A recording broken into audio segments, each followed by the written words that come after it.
Hello and welcome to Taskmaster Talks with Kevin Sullivan. I am your host, JP John Paz from the two-man power trip of wrestling. And of course, joining me is the star of the show, the former WCW and ECW World Tag Team Champion, former NWA Florida Heavyweight Champion, former U.S. Champion out there in San Francisco. He is one of the greatest minds and bookers ever in the history of the business, the Taskmaster, the Games Master, the Devil himself, Mr. Kevin Sullivan. Kevin, how you doing today, sir? I'm doing fine, JP. And yourself? Not too bad. Starting to get bitter cold in New Jersey. It's absolutely freezing the last couple of days. It's gotten cold for us too. I mean, we're in the mid 40s, low 50s, and for us, that's a little cold this time of year. Yes. Now, Conan recently made a joke, not really a joke, but just a funny question. I saw him. I don't know if it was an old interview or not, but he was saying, he goes, "How much drugs did Kevin Sullivan do in the '70s and the '80s to create the Dungeon of Doom?" Well, I just thought that was so funny. It was like on my mind. I was like, "Man, that is great. What a great line." Yeah, it is a great line, but uh, if I had done as much drugs as that, I could have came up with something better. That's for sure. I've told you time and time again what that was about. So the ends justified the means when he Yes. turned Yep. heel. Yes. And And we've mentioned this a few times, right? Nobody, nobody except me in Nash Hall wanted him to turn. I mean, I told you his agent slept at my house. I wouldn't let him use a bedroom. I mean, all his close friends, what are you doing? You're going to lose this, you're going to lose that. Your merchandise will go down. Everybody. But if you look back at Nitro, you can see, and let me tell you how,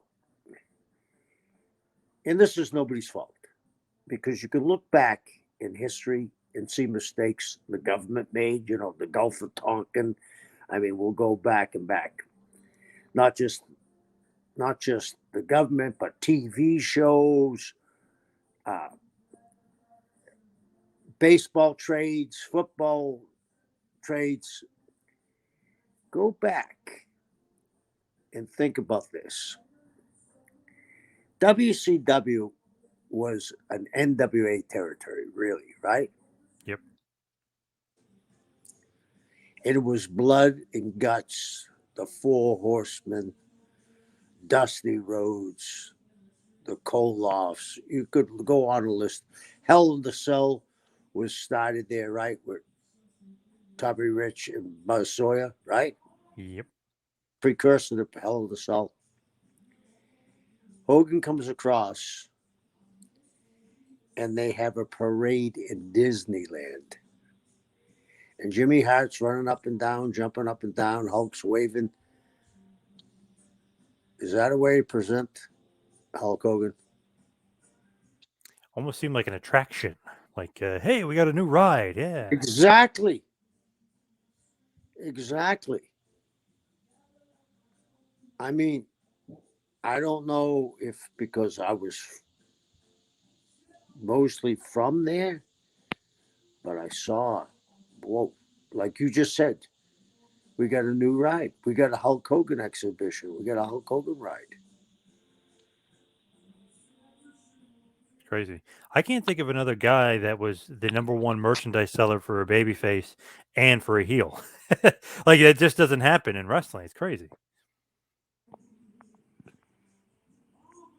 What about Roman Reigns as a Oh, babyface, then a heel?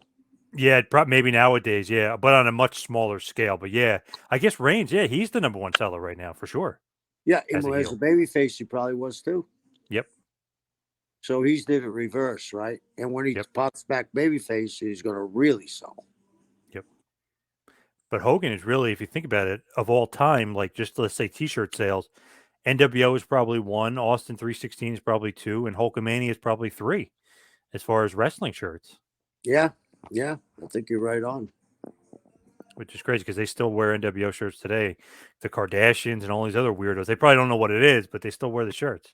Yeah, I think that too. A lot of people probably don't know what it is, but it's a cool looking shirt.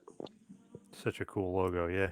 And speaking of the NWO, today want to talk about their arch nemesis, their arch rival, the Man called Sting, a man who's done it all in the wrestling business.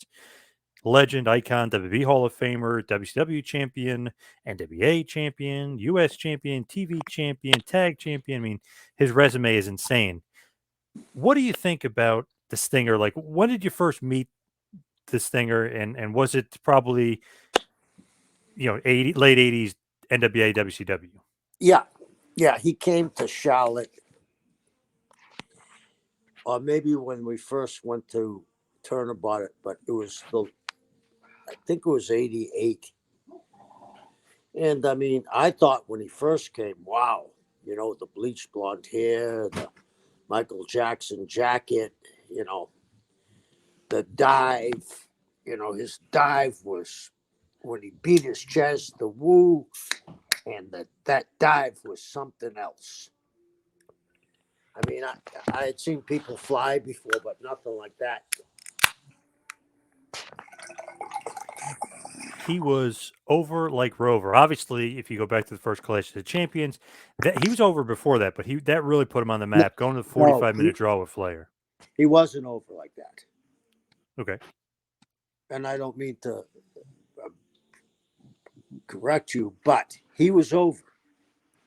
But not like that. I know what you mean. But going with Rick 45, and Rick made him because Rick was over. We're talking about how to get guys over in the rub. Rick made him, and think about this: that one match, all you had to do is write down Sting and Flair, and you knew you're going to pop anything over a 4. It was like Ali Frazier. Yep. It was just one of those things. And Rick had a lot of good matches with a lot of great talent, but there was something magical about those two. And it's funny, if you go back to that Clash of Champions, same night as WrestleMania 4, a little bit of revenge for the NWA WCW because what they did at Survivor Series 87 with Starrcade, and trying to hurt their business a bit then. So it's kind of a little bit of revenge in 88 where they put Clash of Champions the same day as WrestleMania 4, headlined by that big tournament, and Hogan and Andre are going to be in the, get a bye, but they're going to be in that second round of the tournament against each other. So to be able to get that good of a rating against WrestleMania 4, Hogan and Andre, pretty damn impressive. It really was. I mean, think about that, because we weren't drawing like we were. And the thing that makes it more impressive to me, that was really Sting's debut as a top guy. And once they had that match, he walked out and never looked back. You think about the Stinger too. At that point, he would even say that he was so young and a little bit green that Rick would tell him to do the woo and the pound his chest. Like he didn't even know instinctually to himself when to do it. Is that like how green he was at that point? Well, you got to remember, and I may be wrong, and you probably could help me if I am, okay? He came from Bill Watts' territory, correct? Right from Watts, yeah. And he was a heel as the Blade Runner with Hellwig, right? Yes. So, did he have any experience about being a babyface? I don't think so. Did he? No, because when he was trained, immediately he was with Rick Bassman and Billy Anderson, your buddy Billy Anderson over there in California. Then he came to Memphis for a very short stint as a heel. Then he Right. was in UWF. Watts took him. No experience as a babyface. So, if you don't know, you just don't know. And, Yeah. Rick made a lot of guys, but Stinger, maybe he just knew how to. Sometimes, like you go back in the territory days, Terry and Dusty. Every time they worked, it was magical. Some guys just know how to dance with one another, like Ginger Rogers and Fred Astaire. You know what I mean? And Rick took Stinger by the hand, and that first match, he embedded how to work with Sting and for Sting, and Sting was really, in my head, brilliant that he got it that quick. Because, not to bring up a sore subject, look what Sting has done.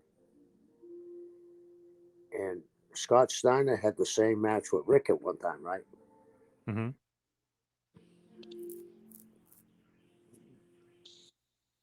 And he didn't have that kind of match with Rick as Stinger did. No, Sting matches are better for sure. And if you just saw both those guys, they both looked fabulous at the time. But I would have kind of leaned though that Scott's going to have the better match. Where maybe Sting said, "I'm going to do whatever this guy wants, and I'm not going to question it."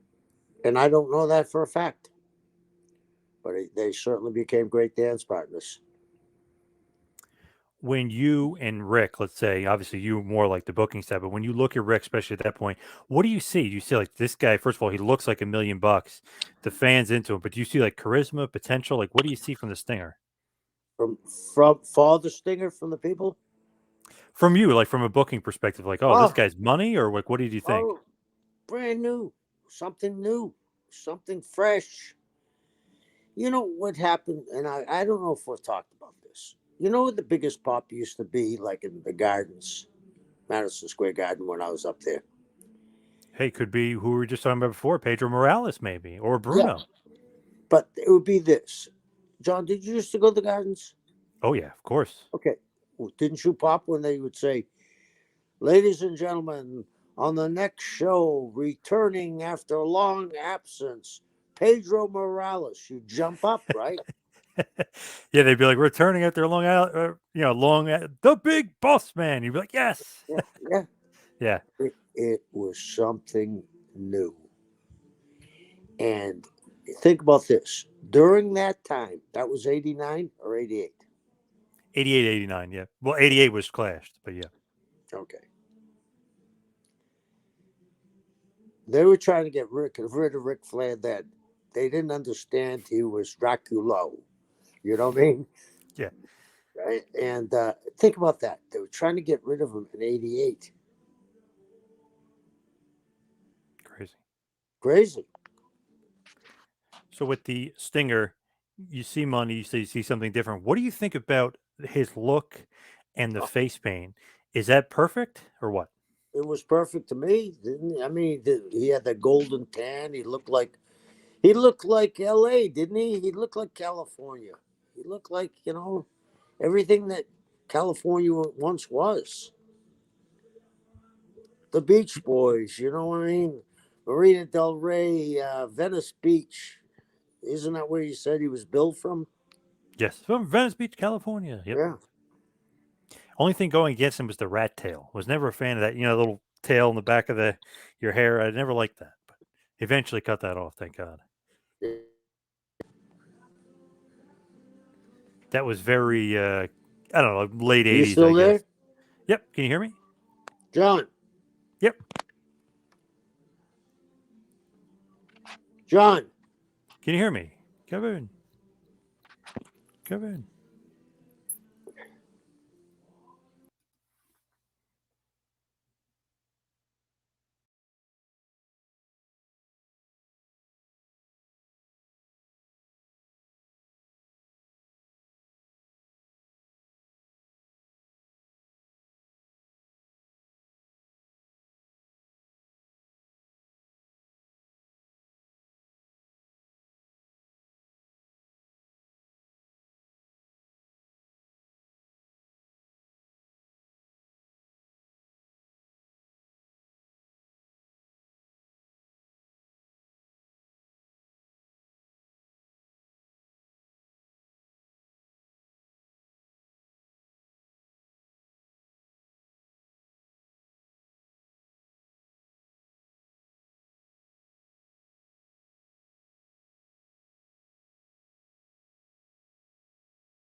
Kevin, can you hear me? Can you hear me? Yeah, JP, why do we Yeah. always seem to have this audio thing? Is it from my weather? I think it's probably your weather, to be honest, because I never have that with anybody else, but everyone else is like usually closer to me in Yeah, proximity. everybody else is in the real world, right? Yeah, you're Yeah, out there in on the islands. yeah, and we've had some wind too lately. A lot of wind. Yeah, it could be just the connection gets knocked off. But we were joking around about his rat tail and the look of the stinger, but really the Road Warriors kind of made the face paint cool as hell. So anybody who did the face paint, it's like, oh, I love this guy. Yeah, but if you look at it, right, the Road Warriors face paint and the shoulder pads and their black tights, they looked like they're coming out of night, where Stinger looked like the sun was shining on him. He had more colorful paint. He had that blue jacket, the white pants, the blue or red special boots. I mean, he was a trendsetter. People don't know that. They just see him now, when he became the Crow character. Yeah, the Surfer Sting, as everyone loved to call him, the Yeah. blonde haired Sting, really surfer look of the Stinger was so cool. And people were obsessed with the different outfits, the different colors. Is that just all him on his own doing that, or is that some Yeah. booking committee pushing? Hey, you should do No, this and do no, that. no. It was all him. None of us were designers. You know what I mean? Yeah. He was a smart guy. So he knew like the look is important. He's got to have a certain look, not only be a main eventer, but to draw some money. Hey, I got to invest in myself a little bit here and have a good look. Right, right. And, you know, I'm sure I'm going to get some backlash with some of the newer fans, right? I see some guys with it. They look like they're wearing Che Guevara hats and jackets and pants. Uh, do you see that in UFC? No. Compare that to what Stinger had. I know it's different generations, but I don't see that much on the street. The Che Guevara hat. Actually, it's a Fidel Castro hat, and the fatigues. Do you? Nope. So, the millennials great historians, or what? What's going on? I mean, you know, we and I keep on saying this, John, and I don't know if people understand. The week Pat O'Connor dropped the belt to an out and out heel was in 1960 in Comiskey Park. I think they drew 38,000 people. Later on that week, or the next week, roller derby drew 43,000. Where's roller derby today? Pretty much extinct. Okay, why do you think the ratings might be down? My opinion is we had the greatest entertainment on earth, and it's still very good.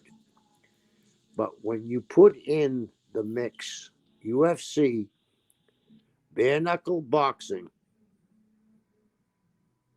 and your product gets more and more child friendly, which one are you going to watch? Yeah, you want to watch the adult themed stuff, of course. Okay, and I'll ask you this: if you knew the Super Bowl was fake, how many times did you watch it? If Namath, if Brady got on his Twitter and said when Richard Sherman played for the Seahawks, "Hey, I'm great knockdown pass that I threw. I hope you didn't have to run too hard to get it. Come on, Right. come Yeah. on. Hate that stuff. Yep. And I guess Chavo Jr. got a lot of heat this week because of what he said, Yep. and I understand. I think why he said it. I don't think he was knocking Seth Rollins. I think he was trying to get a rise. You know what I mean? And the way he handled it was almost like he was working. And people don't understand because everything's laid out for them. And hey, kudos to Chavo. I've always liked him and I always thought he's great. Kudos to him because I'm sure he didn't do that to insult Seth Rollins. I'm sure he did it for a rise in the people. And he got it. Oh, well, that's horrible. Horrible he said it. Are you kidding me? You know what I mean? Are you kidding me? You fall for that, but you think you're smart. I can't believe some of it. What did you think about that attack? It just to me seemed like, man, in the old days, like WCW, we've talked about on this show before, when they did that and Macho Man got a hold of that guy, Macho kicked the shit out of the fan. You know what I mean? Like Yeah. Seth Rollins, I know he guy came from far away and he didn't see him, he blindsided him. But even when he tackled him, the way Seth Rollins reacted was not the way, I don't know, like tough guys Well, do business. And then he said he was terrified. I mean, come on. who said he was terrified? Seth Rollins. Well, I was just going to defend him and say anybody can tackle anybody when you don't think it's coming. Right, of And, course. they did say that he was putting on a front face lock. He didn't have it cinched in. Not even close. No. No. But the guy had to be wacky because have you seen what drove him crazy? That somebody made believe they were Seth and got $285 from him or something. Yeah. And the guy's also saying he did it for his Samoan lineage. You know what I mean? Well, if he's Samoan, I'm Samoan too. Yeah, You that know? guy's not all there. Yeah. No, but think about this. It could have been really, really bad if the guy had something in his hand. Yeah. And what I don't understand, how did he get over there? Security's horrible there. That's the second time it's happened at Barclay. Remember when Bret Hart got attacked? That was at Oh Barclays yeah, Center too. that's right. I mean, are they got a runway for these guys? But I think Seth did a good job, and I understand why he said he was horrified. They want to spank the guy's hand. The guy will probably do 30 days in the joint. I don't know. It's just not the way some guys would handle it. I know Hogan. I know Hogan. We were talking about. Remember, we were talking about Halloween Havoc. He was giving that guy for some reason fake punches, and Savage is killing the guy. So, I mean, some guys handle it differently, but Seth, I feel like, man, that was not the way I would have handled, or a ton of guys. Even Randy Anderson, the referee. Remember when the guy jumped and he knocked that guy clean out, beat the shit out of the guy. It's just, man, it's a different day with these guys. Crazy. I saw Mark Lewin do something years ago. We're coming out of the ring, and a guy attacked Mark, and the guy had a beer bottle in his hand. And he swung it at Mark. Mark grabbed the bottle and hit him in the back of the head with it. Just with his hand, crushed it. His hand was cut. But I'm thinking, you know, I'm glad Seth wasn't hurt. I don't know him, but I can, I think anybody, you don't expect a lunatic. And that's what I think the guy was. Absolutely. Yeah. He had like a 100-yard sprint. Dash. Yeah, and then he Yeah. obviously took him down. Yeah. But the way it was handled after, I thought Seth should have probably stomped his head in. But I thought too, this goes to show you how it's changed. You talked about Randy Anderson, right? yep, I remember Bill Alfonso doing the same thing. What I don't understand is when he got tackled, there were three security or whoever. What were they? Referees or what? I guess they're security technically, or agents or whatever. Yeah, Why didn't somebody field goal him in the face? should have. Yep. I think this could set a bad precedent for Kooks. Takes four WWE performers to pull one guy off. Yeah, I'm they got to get telling you, better security.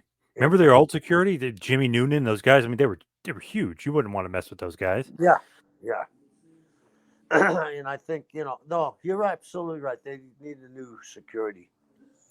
Hey, maybe Doug Dillinger's still around. Yeah, I don't know.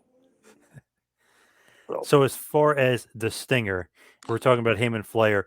At one point, he's a part of the Horsemen. Flair kind of turns babyface, and then the Horsemen, of course, in a typical Horseman fashion, turn on the Stinger, which is kind of going to be a thing with him and Flair a few times throughout the years that he always turns on the Stinger. I love that angle and that story with him and Ole and Arn and Flair. They beat the shit out of him, saying, "You won it, Starcade, but don't take the title shot. Like, you just go away, be gone." And they beat the shit out of him, and then it kind of reignites the feud again. And then Sting eventually, after being injured for a few months, but eventually comes back, Great American Bash 1990, and wins the World Championship. It's one of those things where, wow, that was great execution, great storyline. Love that stuff. yeah, and it's like Charlie Brown and Lucy holding the football at Thanksgiving, right? It works every year. Right. Right. You think Sting was a little too gullible? Uh, no, but I think you know what I always talk about patents? I think we fall into patents when things are good, you know? So, Go back to the well. yeah, sometimes you can go back to well too often. Sometimes you need to be thirsty to think of something. Do you think that sometimes, like, just really Sting though here, if the babyface gets tricked a lot, is that you're creating sympathy for them, or it's almost like, oh, this guy he fell for it again? Like, is there a balance between that? There definitely is a balance, but the thing is, when Rick is a baby face, he's such a suckball baby face, you fall into his bullshit.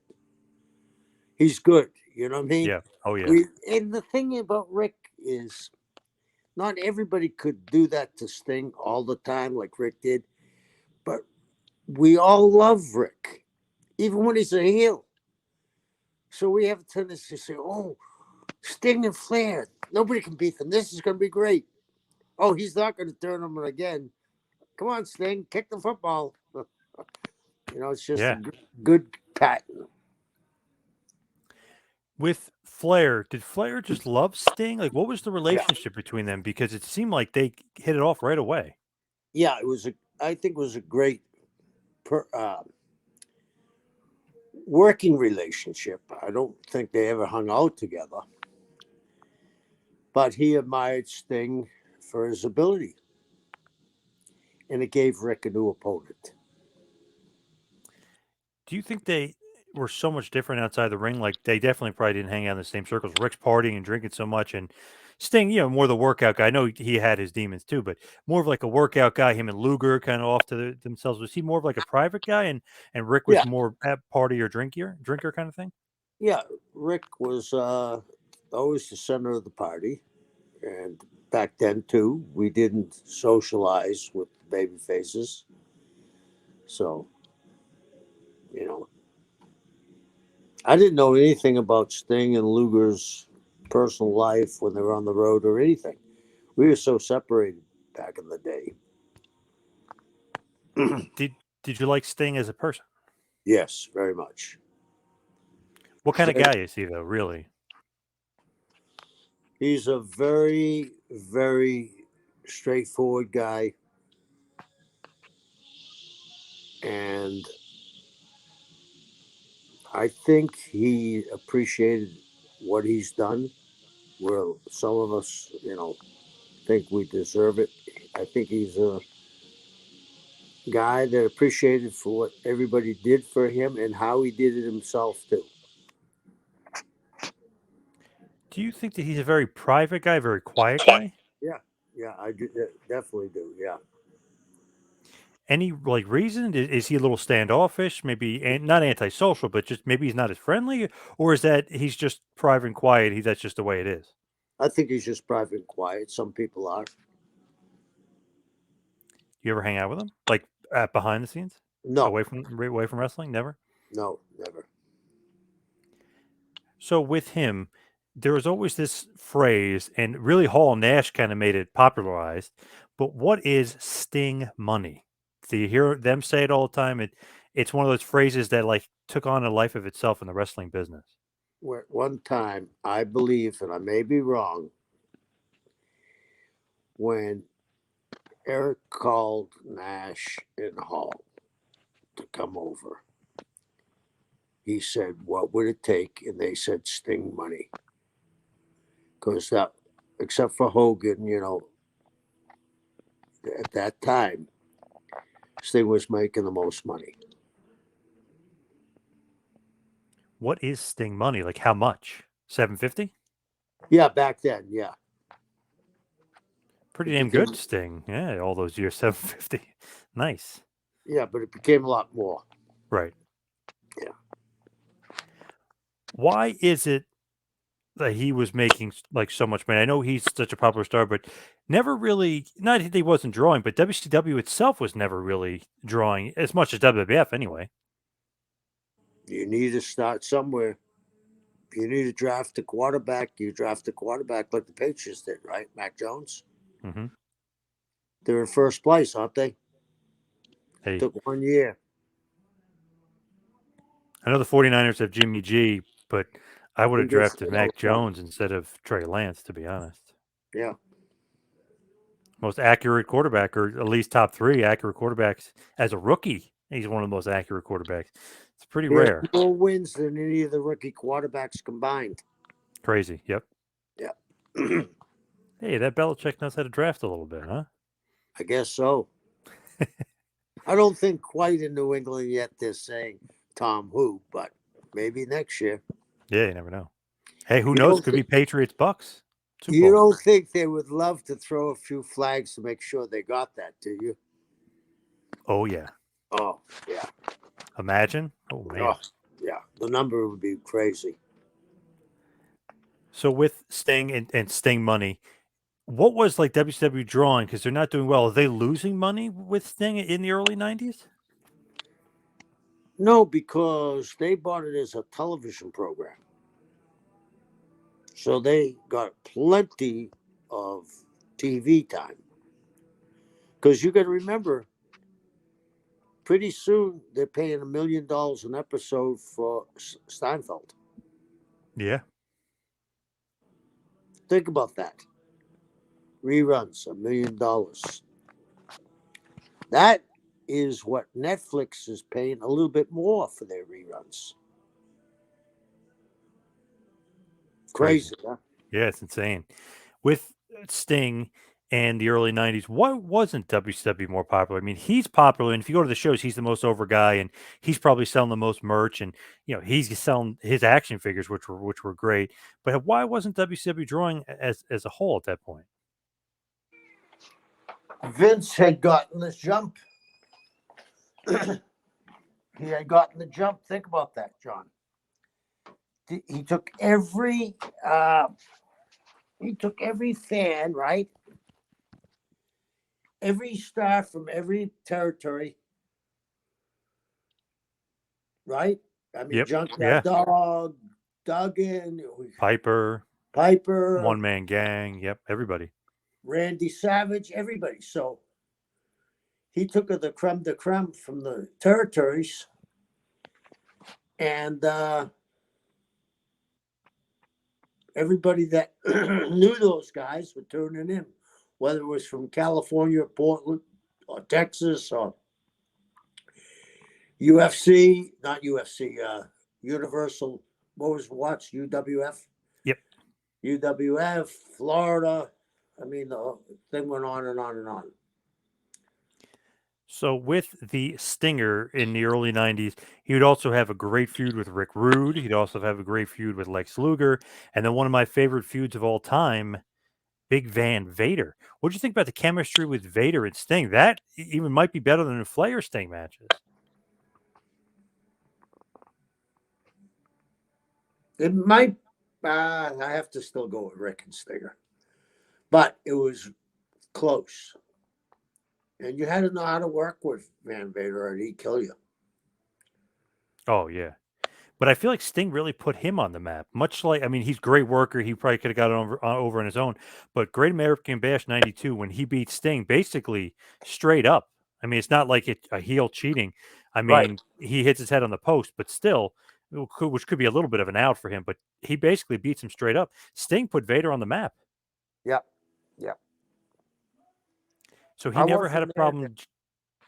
Well, I know you weren't there then, but it just seems like he never had a problem jobbing, huh?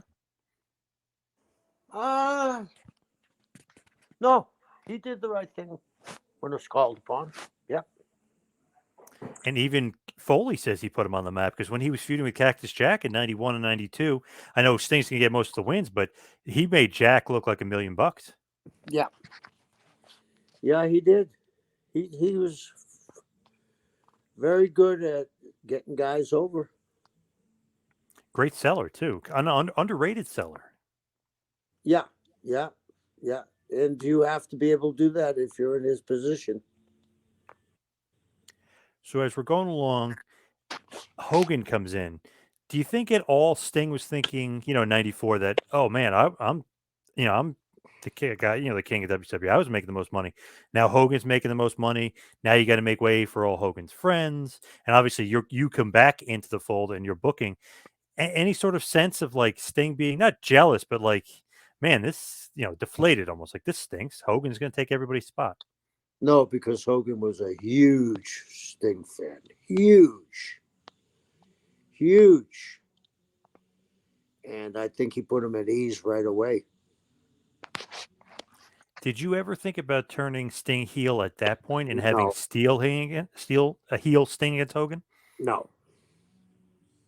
No. Why not? Would you turn Bruno? No. I'm just thinking back to that great Thunder in Paradise. Well, a few of them. Sting is the bad guy on that show in a few of the episodes What were the against ratings Hogan. for Thunder in Paradise? Oh, not that great, but actually, I'm sure that it was a couple million, and you take that nowadays. But back then, going up against those shows, it was not good ratings wise. It only lasted a season. Right. So with Sting, no jealous or anything with Hogan, but what did you think about him playing second fiddle to the Hulkster?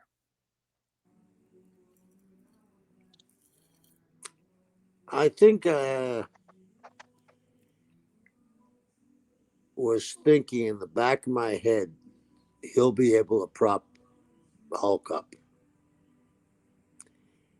When Hulk first came over, and I think I've mentioned this to you, if you ever seen old clips when he first came over, Skinny Hulk. and he was bent over. He started to be bent over. You have, at the time, the biggest name in the wrestling business coming over, and you have his backup in waiting, Sting, who would end up being the biggest name in WCW, I believe, history. TNA, right? Yep. So it worked out well for Sting. In 95, you guys actually test the waters a little bit. Hogan Sting match on Nitro, both are baby faces. And to be honest, the crowd is more into Sting than the Hulkster. Did you kind of get a feeling at that point like, man, Hulk's not as over as he used to be, but the Stinger is as over as he's ever was, that kind of thing? Yeah, but it also was WCW against WWE. He was a homegrown WCW product. And Hogan was a carpetbagger from the North, right? Yep. Not simple. And it's funny with Sting, you could put him anywhere on the card and he's going to be over. Like he's so easily move, like he can move around. Main event, yes. Upper mid card, sure. Like I don't know. I feel like he could rest. He could be anywhere in the card. Good. I mean, that was his versatility. Is that key as a booker for you? To the Oh, versatility of a guy? yeah, I forgot. Hey, isn't it baseball's changed since you started watching it? Yeah. That guys are playing multiple positions. Mm-hmm. Can you say Onita? Right? The legendary Onita or Otani? Otani, rather, I meant. Yeah. Can you say Otani? Yep. Did you ever think you're going to see that? No. Babe Ruth reincarnated in Yeah. that Japanese form. Yeah. Yeah. Isn't that crazy? Yeah. It's absolutely berserk. And he hits 40 home runs and he has a 3 ERA. Just nuts. What a freak. Yeah. Yeah. So versatility, obviously great as far as the Stinger. Even at 95, I mean, he's feuding with Ming for the U.S. title. He's feuding Big Bubba Rogers, Avalanche. I mean, he's not really main event, but he's still one of the most popular guys on the card. While Hogan is in most of the main events, I just feel like while it's good to a point, it's almost like, man, I want Sting to break through, but the versatility was huge. But the other thing is, explain that to the North Tower who paid. Who knows for Hogan? He was sold as the savior. Those guys who have been in your office questioning, scratching their asses and saying, why are you doing that? Yeah. They would show you how much they were paying Sting and showed you how much they were paying Hogan and saying we were sold on that Hulk Hogan would bring us to the promised land. You'd have to have a goddamn, I have to have a fairy tale and tap dance through it to do that because they didn't know. And then Sting and Luger become a team again. I love this. You love this. Luger's basically a heel or a tweener, you guess you could say. Sting is the clear babyface, but it's his best friend. He trusts him for God knows what reason. They're tag team champions. They're just an awesome duo together. Luger's cheating. He's using a roll of quarters. Sting's like, where the hell the roll of quarters come from? I don't know. Jimmy Hart's involved. I mean, that's a pretty cool thing with Sting and Luger. Like you said, you love that. It's one of my favorite things when they start teaming and doing that shit. It's great. I gave that to Lex. I thought that was pretty close to Lex's personality.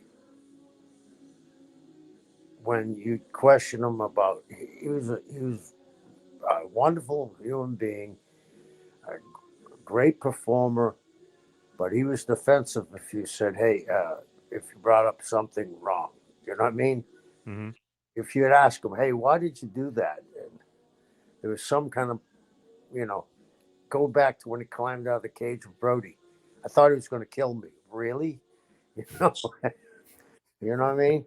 Yep. So it was just made, and he played it to the hilt, and it was great. I thought that was the best Lex Luger ever performed.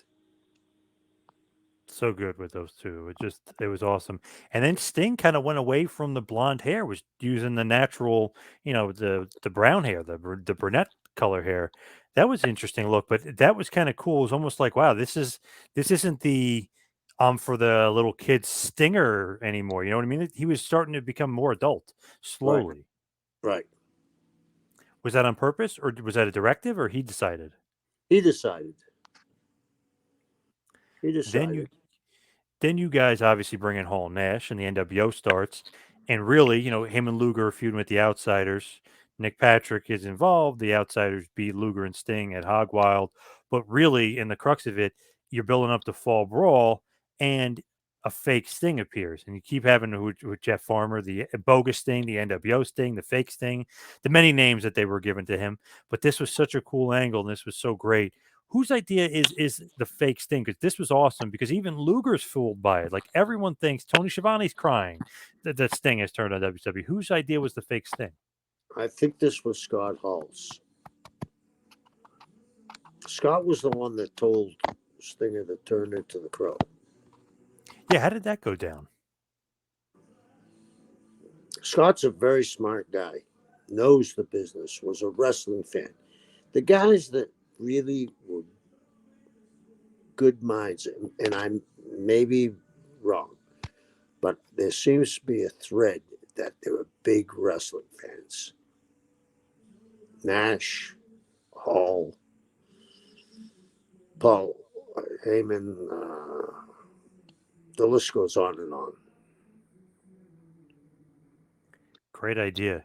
Obviously from The Crow, the movie, which is great, but like perfect gimmick because Fall Brawl, they think he's, they think he's they think he turned on him. So it's just like a perfect gimmick. Let me ask you this question. I mentioned all those guys, what they had in common. Mm-hmm. They were wrestling fans, right? If now a company hires non-wrestlers, most likely they're not wrestling fans. Isn't that what they're doing at the the Performance Center Yep. for NXT? Yep. How many do you think are really going to be able to do it? Small, I'd say it's very small percentage. If you don't even know the history, is there any NFL, NBA, Major League Baseball guy playing today that wasn't a fan of that sport? That never played it? That would have to be the rarest of the rare. Yeah. The only one I can think of, his name just went out of my head. He played for the Dallas Cowboys in the early 70s, the fastest man in the world. Do you remember him? Ooh, The 100-yard dash guy, won the Olympics. Why am I forgetting? Yeah. You remember he's a receiver? He was pretty good, but he was an all-around athlete. I mean, are they going to really pump out a bunch of people? It seems highly unlikely. Seems pretty pretty rare to be able to do that. Right. The only I don't know. It's like crazy to think like that they would be able to kind of get away with it. Bob Hayes, maybe. Bob Hayes, yeah, absolutely. It's just crazy to think that they could get away with something like that. The only other guy I was thinking of was Antonio Gates for the Chargers. Was a basketball player, kind of converted to football, but but massive man that ended up being one of the best tight ends of all time. But man, it's not going to work out. What was the other tight end? He played for Tony Gonzalez. Yeah, play basketball. Mm-hmm. But here's the other thing. If these people aren't wrestling fans, they may be able to get the moves, but will they get the psychology if they've never watched it? Nope. Definitely not. Can you say roller derby? Right. Right. And I know I was just talking to Nikita Koloff not that long ago, and he was saying they plucked him out of nowhere. He was familiar with wrestling, wasn't a huge fan, but he literally was attached to Don Kernoodle and Slaughter for a point, and Uncle Ivan. Like he's attached to these guys, so he's learning every day. He said he was like literally with them 24/7. And he's wrestling Dusty Rhodes, Magnum TA, Ric Flair. I mean, they. Yep. I think Nikita's a great guy, but they certainly shielded his shortcomings. Arn, Telly, I mean, come on. Yep, Flair. They're all magicians. They could make the egg look like a rabbit. Yeah. So we're going to have Sting here. And it's funny because never known as a good promo guy, or not. I mean, he's always been a good promo guy, but never known as like a Flair, Piper, Hogan level like promo guy. But he starts cutting these promos in towards the September, October of '96, where he's telling the fans with his back turned, "You could stick it." And the only thing for sure about me is nothing's for sure. And he's coming out with these awesome one-liners, and they're very dark and mysterious. And it's where are we headed with this guy? And all of a sudden, we get Crow Sting, the Scott Hall creation. He looks friggin' awesome in the getup, scary. It's a completely different guy. It's like the NWO is so cool, but holy shit, this guy might be cooler. Like, who is this freaking guy? Like, everything he did was great, mysterious. You didn't know what he was doing. Jeff Jarrett badmouthed him, so he beats up Jeff Jarrett. The Steiner brothers said something about it, so you think he's going to attack him. He hands him the bat. He turns his back. They don't hit him, so he knows he can trust him. He pushes Luger with the bat, hands him the bat, turns his back. Luger doesn't hit him. He knows he can trust Luger. Like, all these cool little things, and then he just stops talking. Whose idea is that? Because that was just so cool and so different. It was just like, whoa, he went from like being mysterious and dark and saying all these like crazy things, and Nash is telling him to break on through to the other side. And hey, we know a little thing about imitations, fake Razor, fake Diesel. Hey, we were trying to get your attention, kind of thing. Awesome stuff. Whose idea is this? I mean, this is all you, but booking? Is this with No, Sting or this is Sting get with Kevin and Scott. who decides that? Okay, he shouldn't talk anymore. I'm sure they were the ones that came up with that. Did you like that for your top babyface? Absolutely, absolutely, because you just said it 5 minutes ago, 3 minutes ago. He didn't talk like Hogan, Piper, Flair. That wasn't a strong suit. So why have him, even though he was good, why have him not be able to reach that level? Hold on, Tom. Okay. Bye. Have you ever seen a baby face before where they don't talk and they get more and more and more over just Can by you say sheer Bill charisma? Goldberg? That would be another one. Yeah. Yep. But have Yeah. you seen one? Well, Sting really came first, but had you ever seen one before Sting? Because this is 96, 97. Goldberg's more towards the end of 97. Have you ever seen a guy before that where they don't talk, but just through sheer charisma, they just keep getting over? No. No. I mean, he kind of set the model for Goldberg. Like, Yes, he hey, did. less is more, less talking. Let's. You know what I've said to you before. Sometimes less is more. Yep. Sometimes the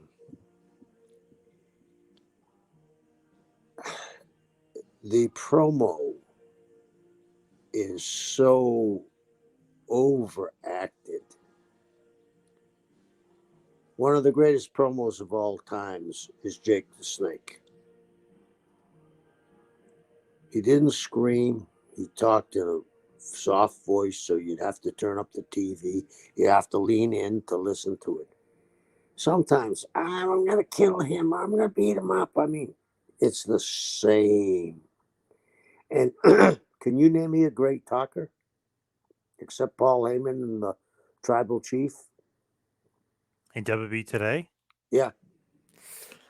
maybe Miz, but that's about it. Really? He's not on their level, but I can't think of another guy that's even that Maybe good. no. And that people used to turn in to see Dusty just talk.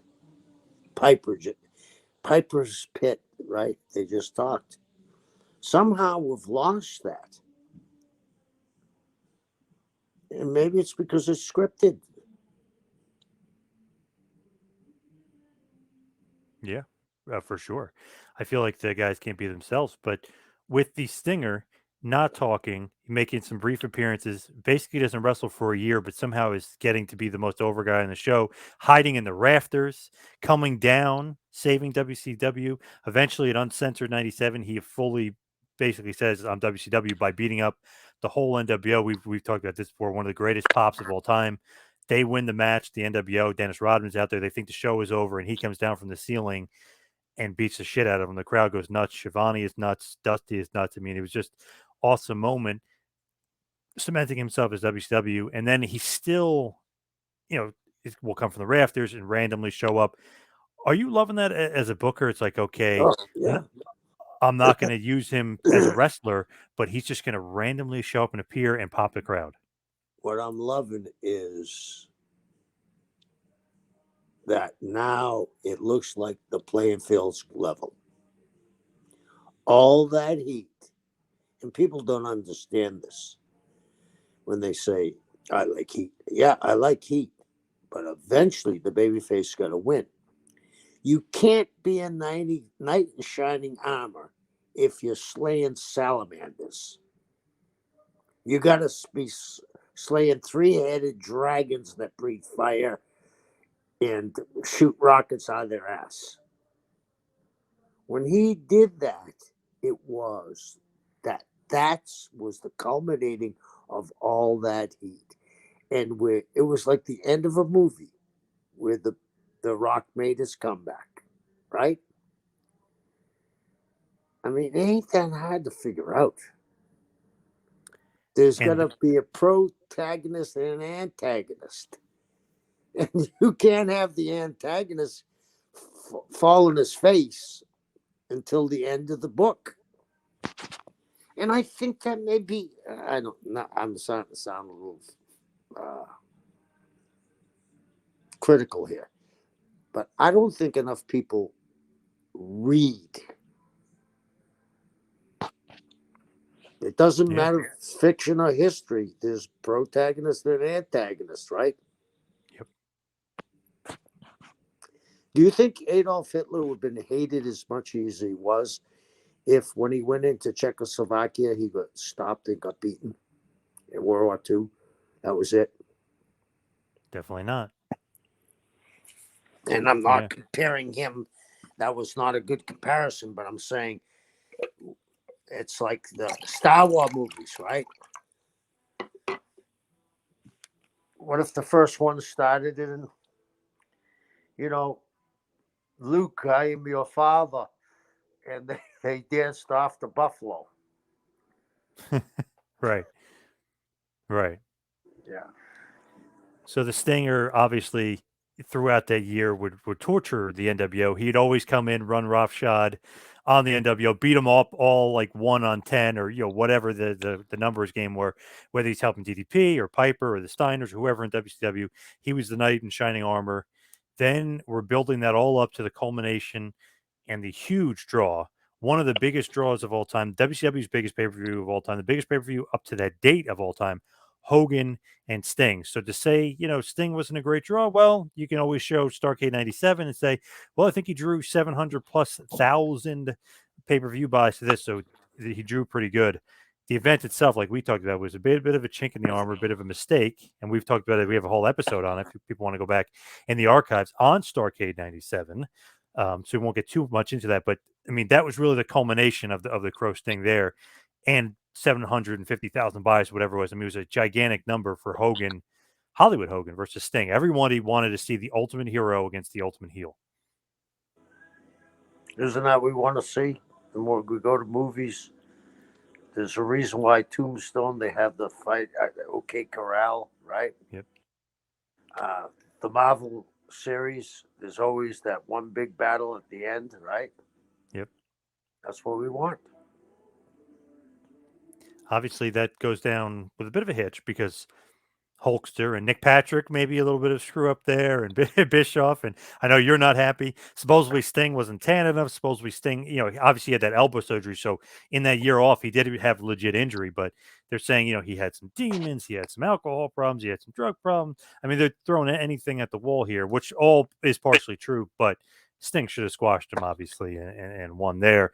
But they kind of create thunder. Did they do that little schmaz thing where J.J. Dillon takes the title back? Then Super Bowl 8, aka Super Bowl 1998, Sting eventually does beat Hogan for the title, but he took some wings or whatever off the sail there. There's some Yeah, little bit of a hurt, a little bit chink in the armor there. yeah, yeah. I don't know. I don't know what transpired in the background. That was kept pretty to the vest. I don't know. Like you said, we talk about it on a different episode. What about, obviously eventually he's going to lose the title to Savage. Savage then loses to Hogan, and that the rest is history as far as that is concerned. But what did you think about making him Wolfpack Sting? I never liked that. I Always hated disagreed that. with that. I hated the two NWOs. I hated it. I mean, you and I have talked about it. I said the NWO is Hogan, Nash, Hall, and Kidd. Ixnay, okay? We had the NWO, we had the Wolf Pack, we had the Latino World Order. The next thing we would have had is the Truckers Union. You know what I mean? How much can you eat? You know, when we talked about patents, I keep on talking about patents. I mean, Yep, throwing a t shirt on a guy doesn't make him a star. very true. Yeah, I hated Wolfpack Sting as well. I know he had a decent feud with Bret Hart at that point, but I know I never. And he got a huge pop when he turned to the Wolfpack. But there was like a one night thing. What do you do from here? And I hated how he was with the Wolfpack. He's a WCW guy. He's the hero of WCW. Why would he be in the NWO? Right. Hated it. I hated it too. Whose idea was it? I have no idea. I don't even surmise on that one because it was so bad, I thought.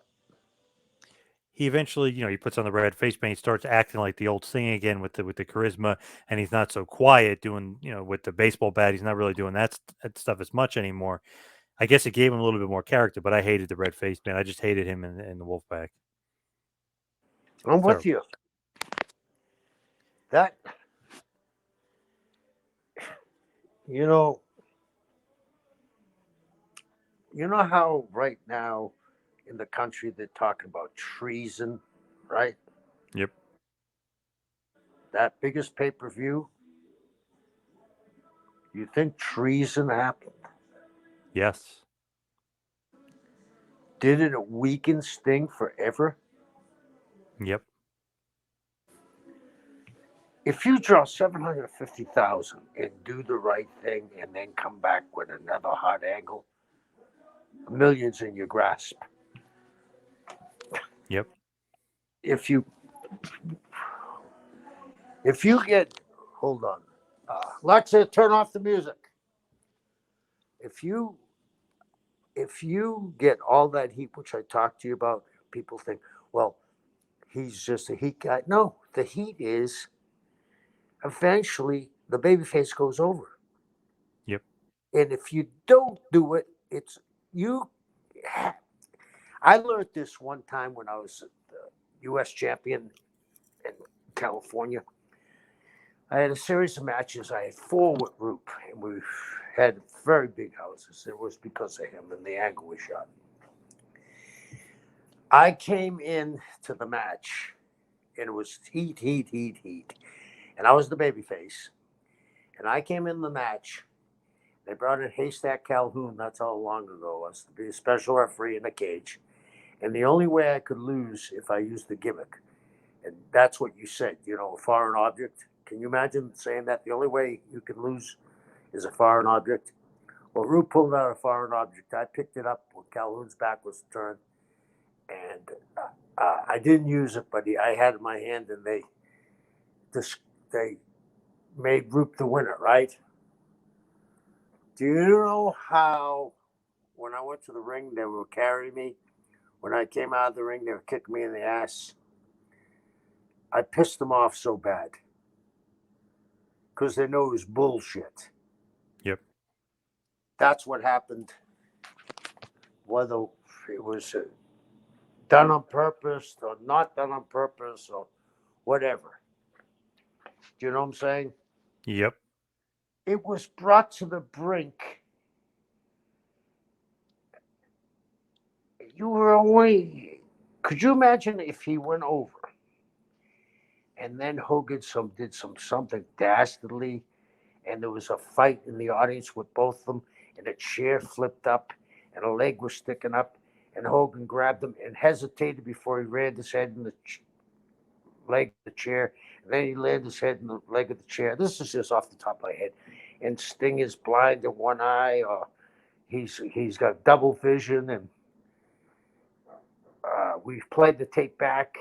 I didn't do it on purpose. Hogan says, well, maybe you did. And we play it back. And, it's one of those NFL things. Let's go to the tape, right? Let's make the Yeah. decision. It's inconclusive, so the play stands.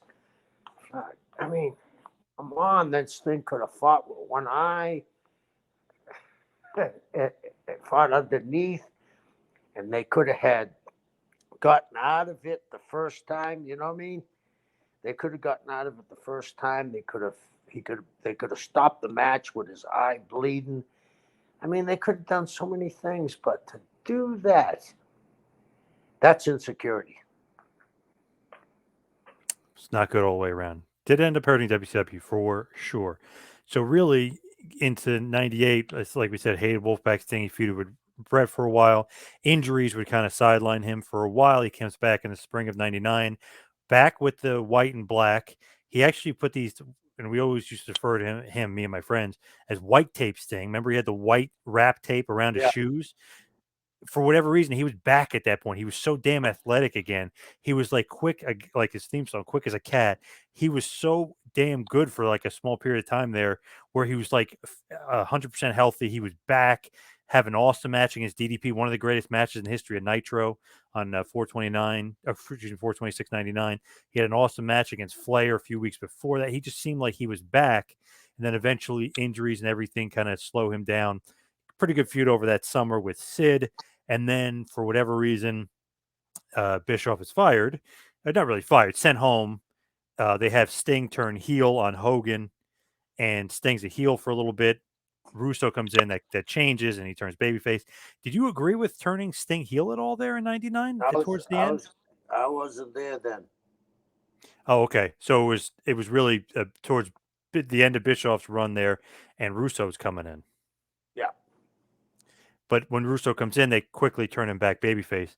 Got to know that was a bit of a mistake. It was funny, too. They had video packages saying that Sting had planned to turn heel since he started. It was weird, like the video packages.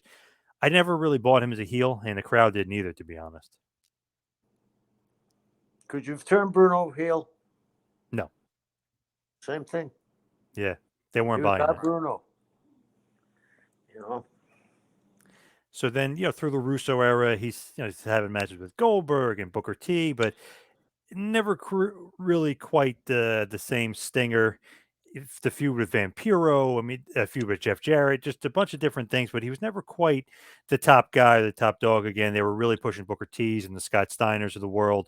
And then eventually, the last ever match on Nitro, when WCW was bought by the WWF and it closed out, was, of course, against the Nature Boy Ric Flair, because that's what you do. I mean, they had the match, and on the first ever Nitro, was the main event was, well, not the main event. The main event was Hogan and Bubba Rogers, but one of the big matches in the card, of course, the first Nitro, Sting and Flair. The first Clash of Champions, Sting, Flair. Last Nitro, of course, Sting and Flair. Right. You have to do it that way, right? That's what I think. You in your career wrestled the Stinger over 25 times. I don't know if you knew that or not. No.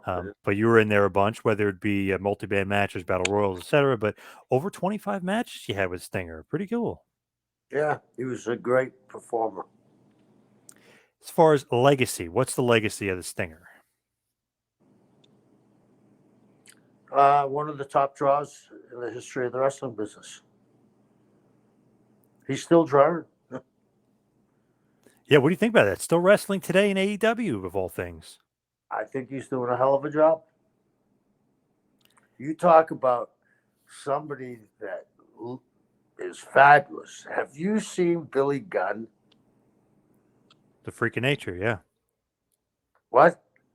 He's a freak of nature. Freak of nature? That ain't the word. How old is Billy? 56, I think. You got to be kidding me. Yeah, I'm pretty sure.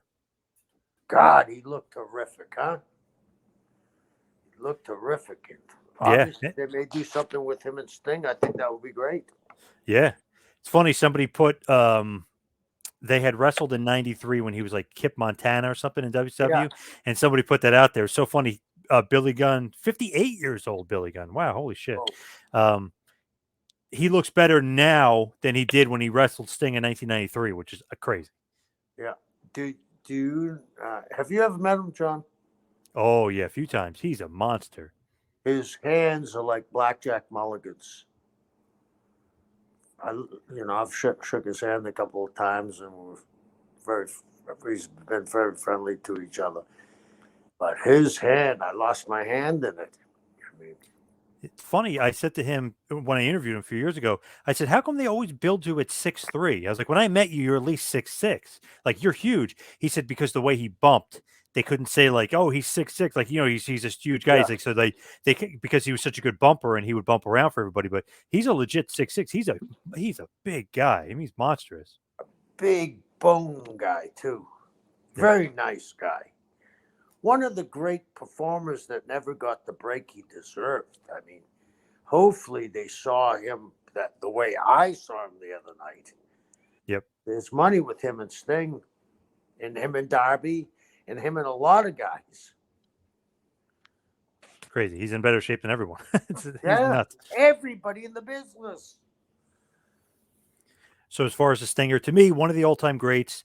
Would you put him down as the best wrestler ever in WCW history? No, because the nature's there. But it's 1A and 1B. He is the franchise, the original franchise, not your buddy franchise, but the original franchise. Right. So let's head towards the plugs. You can follow me on Twitter and Instagram at 2Man Power Trip. Check out the website, tmptempire.com. And of course, Instagram, you can follow Kevin at Taskmaster Talks. And go to Pro Wrestling Tees, prowrestlingtees.com, and visit the Kevin Sullivan store. Kevin, what else you got going on? Well, December 11th, I'm going to be at World Class Revival and with a host of others. So come out and see me and say hello. I'll be there. Nice. Good stuff. As always, Kevin, I'd like to thank everybody for listening. We'll see you right back here next week for Taskmaster Talks with Kevin Sullivan. See you next week, folks.